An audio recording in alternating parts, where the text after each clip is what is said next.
Boa tarde. A prisão do ex-presidente Michel Temer pela Operação Lava Jato foi comentada pelos senadores na sessão plenária desta quinta-feira. A prisão hoje, presidente, do Michel Temer coloca por baixo o discurso vitimista e deixa muito claro de que a Operação Lava Jato ela não é seletista. Nós tivemos aí prisões de ex-governadores, aliás, vários ex-governadores, e hoje o que nós temos são ex-presidentes da República presos, numa demonstração clara de que a Operação Lava Jato tem feito um trabalho amplo em todo o Brasil. Uma operação que já dura quase 5 anos, com quase 200 condenações e dezenas de prisões efetuadas e mandados de prisão também executados. É um escancarado sinal de que não há discriminação, não há perseguição, não há seleção com relação àqueles que são visados pelo braço da justiça e pelas investigações da polícia. Evidentemente que o ex-presidente Temer haverá de apresentar a sua defesa, mas a sua prisão, de certa retumbância em todo o Brasil, já era algo vaticinado por muita gente há várias semanas. E ao que tudo indica, muita gente boa, muita gente famosa também virá na esteira deste trabalho eficiente que realiza a Operação Lava Jato. Não estou aqui para julgar ninguém, para emitir nenhum juízo de valor, principalmente porque eu não tenho conhecimento dos fundamentos da prisão do ex-presidente Michel Temer e os demais. Então, eu não tenho nenhum conhecimento. Com certeza é uma prisão temporária ou preventiva, né? Não existe trânsito em julgado e até que tenhamos o trânsito em julgado, todo mundo é considerado inocente. O que eu gostaria de expressar é a sensação. Nós temos um fato, é uma notícia, e o que eu sinto, eu me expressei sobre isso agora, me expressei não, eu só dei a notícia numa comissão, e a sensação que eu tenho, e que é de poucos aqui, é que às vezes somos hostilizados por estarmos torcendo para que a Operação Lava Jato dê certo, para que tudo corra bem. Os senadores aprovaram hoje no plenário o projeto que obriga os profissionais de saúde a registrarem nos prontuários médicos todos os casos confirmados ou com indícios de violência contra a mulher e a informarem a autoridade policial no prazo de 24 horas do atendimento. A norma abrange os profissionais dos serviços públicos e privados de saúde. Como o projeto era da Câmara e foi modificado pelo Senado, o texto retorna para nova análise dos deputados federais. Em reunião na manhã de hoje, a Comissão de Direitos Humanos aprovou a criação do programa Cidade Amiga do Idoso e também um projeto que visa assegurar a presença feminina nos órgãos executivos de conselhos profissionais fiscalizadores e da OAB. Pelo projeto, conselhos federais e regionais de profissões regulamentadas e da Ordem dos Advogados do Brasil deverão assegurar a presença mínima de 30% para cada sexo na composição dos órgãos executivos dessas entidades. Na justificação, o autor do projeto, o senador Dalírio Beber, apresenta dados sobre a baixa representatividade feminina nos conselhos federais das atividades regulamentadas, em contraste com sua elevada presença entre os profissionais atuantes em cada área. Outro projeto aprovado cria o programa Cidade Amiga do Idoso. O que se quer é incentivar a adoção de medidas para o envelhecimento saudável e aumentar a qualidade de vida da pessoa idosa. A adesão é voluntária e implica atender requisitos. Os municípios participantes terão prioridade para receber recursos do Fundo de Apoio ao Desenvolvimento Urbano. Visa conferir visibilidade e reconhecimento aos gestores locais comprometidos com o bem-estar dos idosos. A certificação do OMS atesta o compromisso do município com essa agenda. A CDH também aprovou projeto que obriga agressores de crianças e adolescentes a participarem de programas de prevenção da violência. Brasília. E uma sugestão de uma cidadã de Brasília vai virar proposta de emenda à Constituição. Ela determina a revogação da emenda 95 de 2016, que congela os investimentos públicos por 20 anos. Na primeira reunião da subcomissão temporária sobre a Venezuela, os senadores aprovaram um pedido para a realização de audiências públicas com autoridades de Roraima e com o ministro das Relações Exteriores, Ernesto Araújo, e da Defesa, Fernando Azevedo e Silva. Os parlamentares brasileiros também pretendem fazer uma visita oficial à Venezuela. A indefinição sobre a instalação da CPI dos tribunais superiores gerou debate entre os parlamentares. A decisão depende de análise de técnicos do Senado. Outro assunto que foi motivo de polêmica entre os senadores foi o pedido do ministro do Supremo Tribunal Federal, Gilmar Mendes, para que o presidente do STF tome providências cabíveis contra o senador Jorge Cajuru. Segundo o presidente do Senado, há dúvidas legais e regimentais sobre os pontos a serem investigados. Entre os 13 itens apresentados no requerimento de criação da CPI, estão questões relacionadas à atividade jurisdicional do Supremo e do STJ. O regimento interno do Senado define que não pode ser objeto de CPI matérias pertinentes à Câmara dos Deputados, ao Poder Judiciário e aos Estados. Mas, segundo Davi Alcolumbre, há 2 ou 3 itens com fato determinado e que poderiam ser objetos de investigação. A partir desse parecer que será apresentado para a mesa diretora do Senado, a possibilidade de darmos continuidade nesse requerimento, com as 29 assinaturas suprimindo os fatos que foram imputados, ou a possibilidade de começarmos a recolher um novo requerimento com os fatos que a consultoria achar que existe sim fatos determinados em relação a essa comissão assinada pelos senadores. Já está bem claro que o requerimento atende os requisitos legais, no sentido que ele tem o número de assinaturas regimental e ele traz fatos determinados. O que o presidente apontou é, numa primeira análise, que alguns dos fatos, foram 13 fatos que nós apontamos, alguns desses fatos, na opinião de alguns técnicos, não seriam fatos compatíveis com o CPI. Ele vai aguardar esse posicionamento, vamos colaborar nesse sentido dessa análise. No requerimento de CPI apresentado, há pedidos de investigação sobre o excesso de recursos utilizados pelos magistrados que poderiam atrasar julgamentos. Há questionamentos também sobre a participação de ministros em ações em que eles deveriam se declarar impedidos.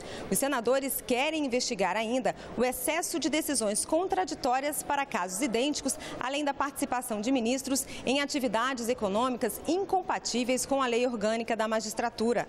A análise dos consultores e dos advogados do Senado ainda não tem data para terminar. Mas a instalação da CPI dividiu opiniões no plenário do Senado. Ela é inconstitucional por essas razões da independência e é também porque ela é uma metralhadora giratória, atirando para todo lado, não tem um fato determinado. Ninguém pode falar do Poder Judiciário, é uma celeuma, é um poder intocável. Que isso? Pode ser investigado, sim. E se tiver coisa errada, que tenha uma punição. O senador Jorge Cajuru, líder do PSD, fez em plenário questionamentos em relação ao ministro Gilmar Mendes. Anteriormente, em uma entrevista de rádio, o parlamentar já havia criticado o ministro do Supremo. Gilmar Mendes pediu ao presidente do STF que tome as providências cabíveis. Ser processado, ou dessa forma, por um homem da estatura mínima moral de Gilmar Mendes, é para mim, aos 58 anos de idade, um atestado de idoneidade. Em resposta ao STF, o presidente do Senado reagiu. Da mesma forma que eu tenho me manifestado em relação à independência e harmonia dos poderes, eu conclamo ao Supremo Tribunal Federal: respeite o Senado da República. Os parlamentares são invioláveis, conforme o artigo 53, em suas opiniões, palavras e votos. No mês das mulheres, um ato em frente ao Congresso pede urgência na aprovação de projeto que acelera o diagnóstico do câncer de mama na rede pública. A proposta está em análise no Senado. O câncer de mama é o tipo da doença mais comum entre as mulheres no mundo e no Brasil, correspondendo a cerca de 25% dos novos casos a cada ano. No Brasil, esse percentual é de 29%. Em comemoração ao Mês da Mulher, a Procuradoria Especial da Mulher no Senado, em parceria com a Associação das Mulheres Mastectomizadas de Brasília e outras ONGs, promoveram um ato pela aprovação do PLC 143 de 2018, de autoria da deputada Carmen Zanotto. PLC determinará que o período entre a suspeita do câncer e a sua confirmação em biópsia na rede pública de saúde não ultrapasse um mês. O câncer não espera, a evolução da doença é muito rápida, progressiva e as chances de cura são muito grandes quando descoberto no início. Então a gente quer não só salvar vidas, como também economizar os recursos públicos, porque o SUS, quando trata a pessoa em estágio avançado, gasta até 8 vezes mais do que quando trata em estágio inicial. O projeto já foi aprovado pela Câmara e agora tramita na Comissão de Assuntos Sociais do Senado Federal. A comunidade precisa estar cada vez mais aqui para que os parlamentares sintam o calor da necessidade, não é? Esse é um projeto, se aprovado, vai alterar a vida muito de todas as brasileiras e não brasileiras só, porque a questão do câncer é de todos, né? Infelizmente. Esse ato para nós é muito importante, porque eu também sou uma mulher mastectomizada, estou deputada federal e uma das bandeiras que eu mais levanto é a saúde da mulher. É bom para o médico, é bom para o paciente e é bom para a família do paciente. Diagnóstico precoce, possibilidade grandes de salvarmos mais vidas. Boa parte das ações judiciais que a gente propõe para buscar um tratamento médico, ou buscar uma internação, ou buscar mesmo uma redução, uma antecipação de um exame, poderia ser evitada se houvesse um diagnóstico precoce. Os participantes do ato soltaram balões rosa em homenagem às mulheres falecidas com câncer em todo o Brasil. De acordo com o Instituto Nacional do Câncer, uma pesquisa de 2015 confirma cerca de 15.600 mortes. É importante que seja votado, né, e seja transformado em lei, né, de imediato, né, porque são vidas que se vão. Neste mês, onde nós comemoramos o Dia Internacional da Mulher, é importante que o Senado Federal possa dar um retorno à sociedade e possa mostrar, através da aprovação deste projeto, o seu compromisso com a vida das mulheres. O Senado dá mais um passo na área da inclusão social. Um vídeo explicando a Lei Brasileira de Inclusão, conhecida como o Estatuto da Pessoa com Deficiência, vai ser lançado com tradução em Libras, a língua brasileira de sinais. A Lei Brasileira de Inclusão entrou em vigor em 2015. Ela define os direitos fundamentais da pessoa com deficiência, garante o acesso à informação, à comunicação e à justiça. O vídeo, produzido pelo Senado, é uma ferramenta de inclusão que pretende proporcionar o maior acesso das pessoas com deficiência sensorial à legislação do país. Além de tradução em Libras, possui legenda e narração em áudio. É uma alegria e um orgulho muito grande a realização desse projeto. A partir de agora, a Lei Brasileira de Inclusão, que também é conhecida como Estatuto da Pessoa com Deficiência, passa a estar disponível no canal do YouTube da TV Senado, numa playlist exclusiva.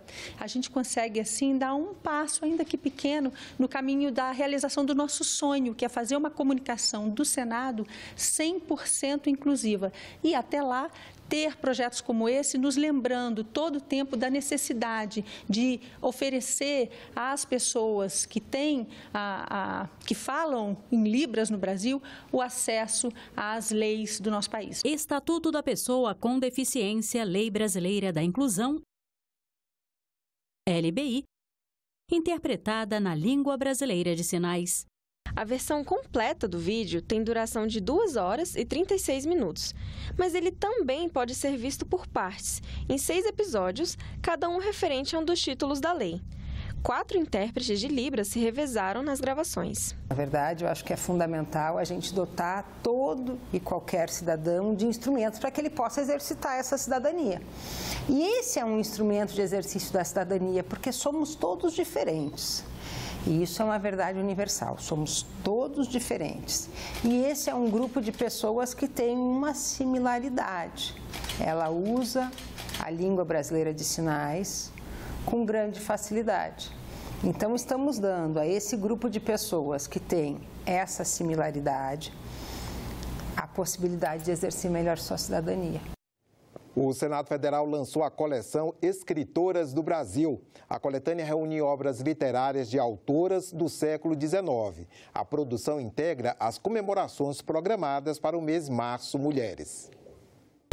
Mas o que é lógico é que a mulher emancipada pela inteligência e pela razão é igual ao homem, em valor moral e, portanto, a ele igual perante a lei. O trecho está na obra Mulher Moderna, da escritora Josefina Álvares de Azevedo. A produção, lançada originalmente em 1891, defende a participação da mulher na sociedade e o voto feminino. A edição faz parte da coleção Escritoras do Brasil, que o Senado Federal acaba de lançar. O projeto pretende resgatar o trabalho de autoras importantes que foram esquecidas pela sociedade. E o interessante é dar voz a essas mulheres que não tinham voz naquele momento, né? Então eram escritoras esquecidas que ficaram com uma produção literária bastante pouco difundida. E essa é uma oportunidade, aproveitando o mês da mulher, aproveitando que hoje já todos temos a mesma voz, para difundir um pouco do que escreveu Josefina Álvares de Azevedo.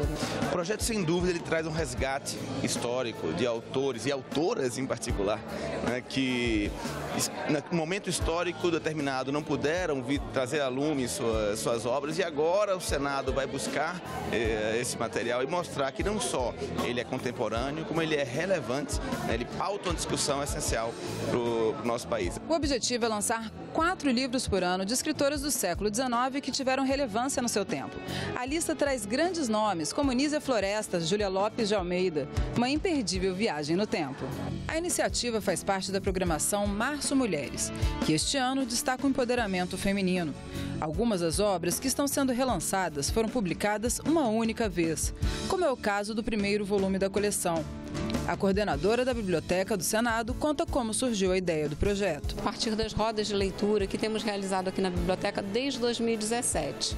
No ano passado, 2018, quando fomos fazer a seleção para os autores que seriam debatidos na roda, identificamos uma série de autoras brasileiras que gostaríamos de debater sobre elas e que não havia edições correntes daquelas autoras. A coleção vai trazer cerca de 30 títulos com temas tratados com qualidade pelas produções literárias. São romances, contos, poesias.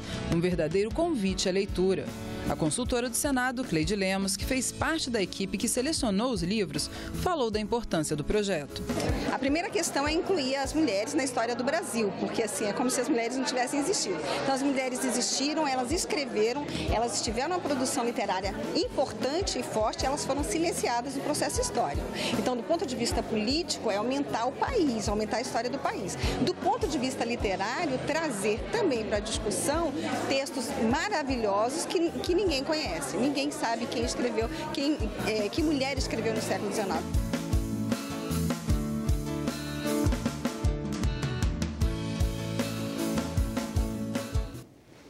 Com o tema Ninguém Fica Para Trás, a Comissão de Assuntos Sociais comemorou nesta quinta-feira o Dia Internacional da Síndrome de Down. Olá, sou Luana Dalla Corte Rolim de Moura, tenho 24 anos, moro no Rio Grande do Sul, em Santo Ângelo. A minha história de vida é um livro aberto. Luana veio do Sul para mostrar que não ficou mesmo para trás. Ela acabou de se formar em fisioterapia. É a primeira fisioterapeuta com síndrome de Down formada no Brasil. Eu quero que vocês se inspirem em mim. Por quê? Porque vocês conseguem. Vocês conseguem abraçar o mundo de hoje. Porque vocês acreditem nas suas habilidades. Ela vai longe, porque ela está inquieta. Ela não quer parar, ela não sabe parar. Ela sempre está buscando. Segundo a Organização Mundial de Saúde, a cada 800 partos, uma criança nasce com síndrome de Down. No Brasil, são cerca de 300 mil pessoas com alteração genética. A escolha do dia 23 de março como Dia Internacional da Síndrome de Down tem uma razão. É que as pessoas com a síndrome têm 3, ao invés de 2, cromossomos no par 21. A data está no calendário oficial da Organização das Nações Unidas e é comemorada nos 193 países da ONU. A A ideia é combater o preconceito e chamar a atenção para a importância de incluir essas pessoas na sociedade. O senador Romário, presidente da Comissão de Assuntos Sociais e que tem uma filha com síndrome de Down, acha que já avançamos, mas é preciso mais. Temos hoje uma consciência muito diferente de alguns anos passados. Hoje as pessoas já entendem e já veem as pessoas com deficiência e as pessoas com síndrome de Down de uma outra forma. Essa é uma causa que se tornou uma causa, eu posso afirmar aqui, de mais da maioria dos parlamentares que hoje estão aqui nesse Congresso. E esse abraço a essa causa fez com que muitas coisas relacionadas a esse segmento mudassem. E mudassem para melhor. O presidente do STF, ministro Dias Toffoli, que participou do evento, se emocionou ao falar do irmão, que tem síndrome de Down. Aprendi com a minha mãe, que já é falecida, o meu pai também, que ele